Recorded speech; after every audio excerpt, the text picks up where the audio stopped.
Hey, welcome everybody. Mike here, down in the headquarters for Leafs Fan Forum.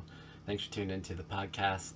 Of course, I just got to get this out of the way first. We are adding multiple outlets. We're on Google Play Podcasts, Apple Podcasts, we're on Stitcher Podcasts, and also this is posted to YouTube. You can watch the video, me shooting these things. Thanks for tuning in and appreciate you guys coming here, and let's talk some Leaf stuff. I just did some self-evaluation after my first few episodes, and I thought I want to try something different.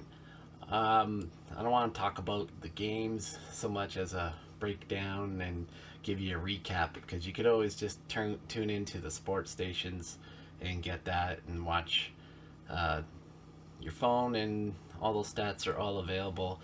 So I just thought I'd give you more in-depth of my opinion of how the team is going, a fan's perspective, of course. Right now it's Saturday afternoon. We turn the page on the month. Goodbye to November. It's been a good week, the last week of November for the Leafs, and now we head into December. Tonight the Buds are in Minnesota taking on the Wild, who are doing pretty good this season. And also later this week, I believe on Tuesday, we go into Buffalo, and any Leaf fan knows that in Buffalo anything can happen, and usually it's generally not a good result. I don't know what it is down there, if they eat too many chicken wings, who knows. But anyways, enough said about that. We're going to focus in a bit on this week. Let's start off the podcast like we normally do. Let's get the trivia out of the way. I'll ask you guys a question, and the answer will be at the end.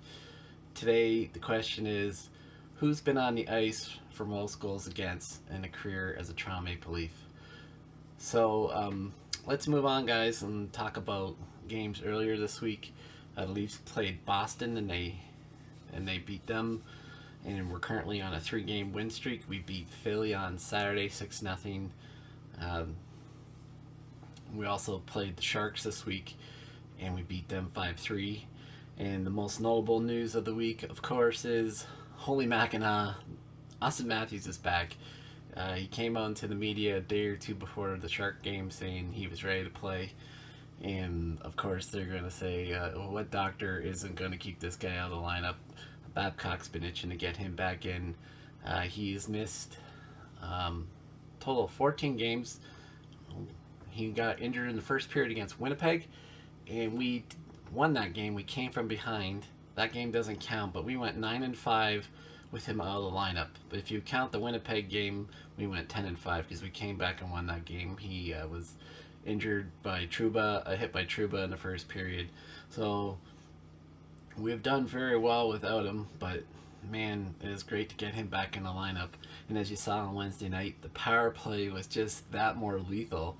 The power play was Marner, Kadri, Riley, Tavares, and Matthews. Matthews on the left flank, especially where like Ovi and Stamkos usually hang out, even though he's a left shot.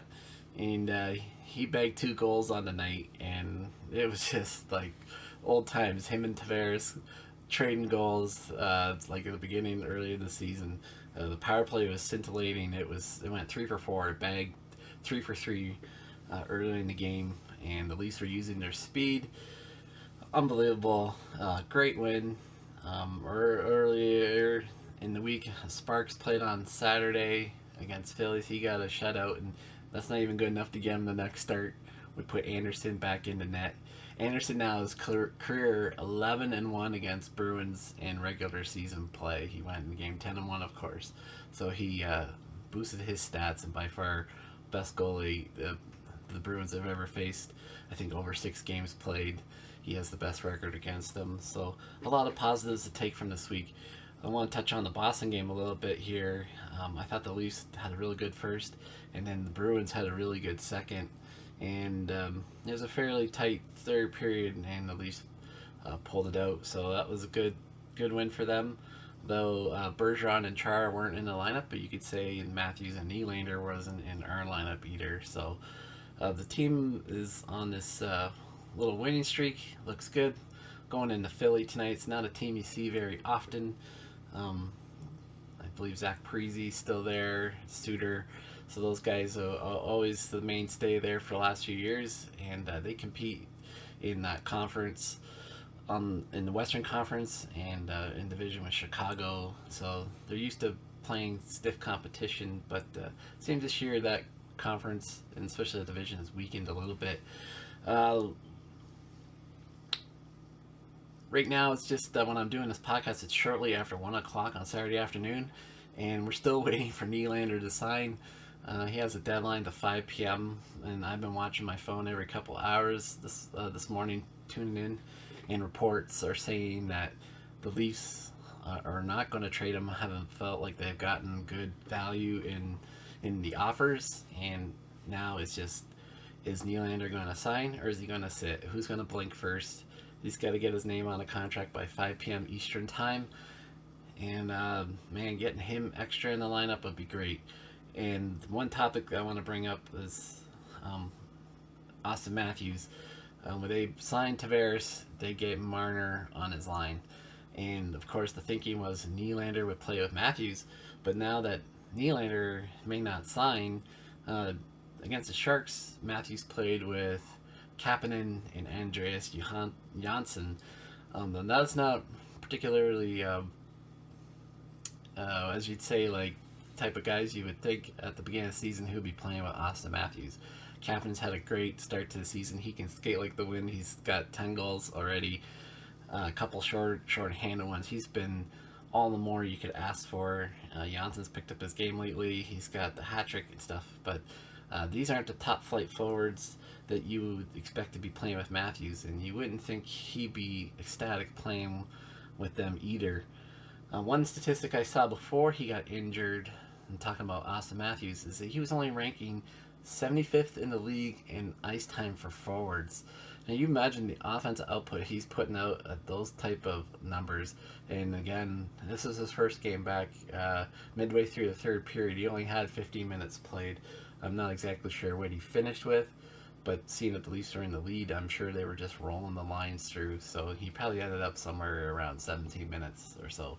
So, I mean, if this guy ever got to 21, 22 minutes, you know, the offensive output would even increase according to his statistics. So that's something to think about.